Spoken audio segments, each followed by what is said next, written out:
In conclusion में हम देखेंगे कि we have numerous types of separation techniques. उसमें हमारा आता है सब्लिमेशन, डायरेक्ट हम कन्वर्ट करेंगे सॉलिड से गैस में। हमारे पास है crystallization, on the base of solubility we are separating different components. We have distillation, distillation में सिंपल डिस्टिलेशन है जिनमें बॉइलिंग पॉइंट डिफरेंस ज्यादा है। वी हैव फ्रैक्शनल डिस्टिलेशन जिनमें बॉइलिंग पॉइंट कम है। We have distillation under reduced pressure, हम pressure कम करते हैं so that we can change the different components. Then we have steam distillation, वो उन वाले liquids के लिए है जो steam volatile है। Then we have one more technique that is chromatography. पुराने जमाने में था कि on the basis of color we are separating the components in a mixture, but on the basis of solubility, on the basis of adsorption, we can separate the components from a mixture. उसमें हमारे दो types आते हैं, one is adsorption chromatography and another one is partition chromatography.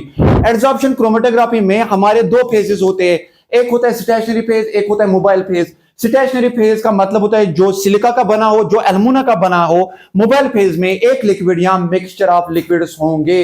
So we have adsorption chromatography. It is further of two type. We have TLC, that is known as thin layer chromatography.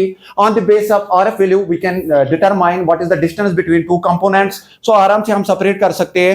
Upward movement होता है, उसमें हम अलग अलग techniques use करते हैं। जो मैंने आपको बोला कि हम डिटेक्टर्स UV भी यूज कर सकते हैं, सुप्रेयर भी हम यूज कर सकते हैं, हम आयोडीन चैम्बर को भी यूज कर सकते हैं। Now this is column chromatography. उसमें हम एक कॉलम, लंबा सा कॉलम लेते हैं, उसमें सिलिका हम भरते हैं। Silica is the stationary phase. We have here cop, we have cotton here. हम सिलिका इसमें डालते हैं, ऊपर से मोबाइल फेज भी डालते हैं। मिक्सचर आफ्टर सम टाइम, कभी कभार बहुत सारे दिन भी आते हैं, जैसे 23 डेज, कभी महीना भी होता है, जब हमें सपोज पैरासिटामोल को हमें पैरा अमाइन एस्टर से हमें सेपरेट करना है, जो उसका दूसरा कंपोनेंट है। पैरासिटामोल एक को सेपरेट करना है उसके दूसरे कंपोनेंट से, उसमें बहुत टाइम लेता है। सो वो टेक्निक्स हम कॉलम से सेपरेट कर सकते हैं। जैसे यहां हमने देखा, we have separated 3 components. Now at last we have paper chromatography. Thank you for your cooperation.